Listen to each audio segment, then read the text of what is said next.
Let's look at the numbers for Islam. So these are Jews. There are 15 million Jews, 25% of the Nobel Prizes. There is 1.3 billion Muslims in the world. These are the numbers. 2.5. Let me tell you why it really matters to notice how many Nobel Peace Prize winners there are from the Jewish people versus from the Muslim people, the Islamic world. It's not to say that Jews are smarter. It's not to applaud ourselves and say that we are great, but it's to notice where we are invested, what our minds are occupied with, what we are busy with. Watch this video. Understanding of that universe and that absence of Muslim presence in the frontier of science persists to this day. Take a look at the Nobel Prize from 1900 to 2010. I can do this for the Jews, for example. How many Jews in the world? There's like 15 million tops, 15 million out of 7 billion people. These are the numbers of Jews who have won the Nobel Prize in the sciences. 25% of the Nobel Prizes. We have a Jewish person in the audience. Congratulations. Okay, fine. Okay. This is rightly something to be extraordinarily proud of.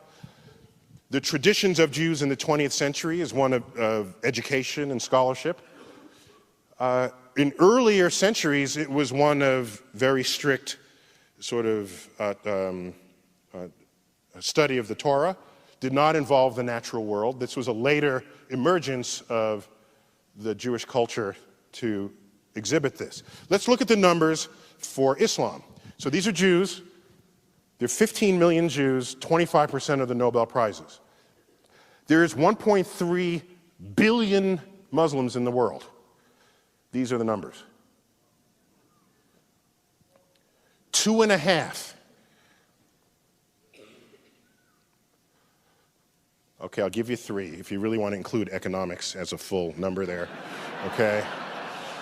If you got to give it a full number, okay.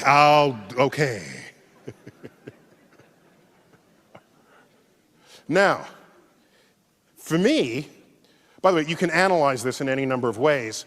There are 50 times the number of Nobel Prizes, 1/80th the population. There's 4,000 times the impact. I lose sleep at night with the question, how many secrets of the universe lay undiscovered because 1.3 billion people who in an ancestral time would have participated in this enterprise and are now not.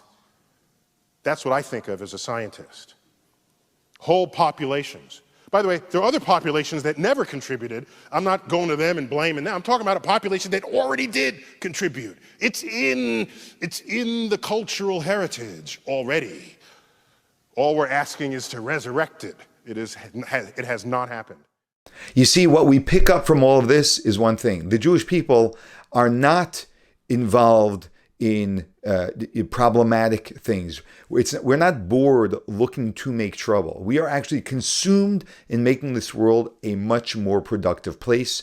And you cannot have a better proof than the fact that we are about 14 or 15 million people in the world, which is just, it's less than 1/4% of humanity.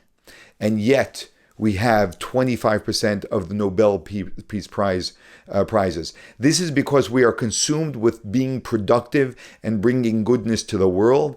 And if you look at Israel, the startup nation, what Israel produces is per capita is unprecedented anywhere in the world. We are a good people and a peaceful people. So if someone is just going to be a little bit honest and you look at what this demographic is of Israel and Jews, and then you look at another demographic which is not producing productive things, not because they can't, right? They've demonstrated that they can. They have a 0.5% of Nobel Peace Prize prizes, right? But they're busy with other things. They're in the middle. They are busy controlling their people from actually being educated, right? So what do you end up having? You have civil unrest, and you have people who become indoctrinated. You have radicals, and you have danger. So when we talk about Israel and Gaza, if someone isn't clear right, about where the problem lies, you know they are being driven by an agenda, because it is so clear where Israel is busy, and it is so clear what Gaza is busy with.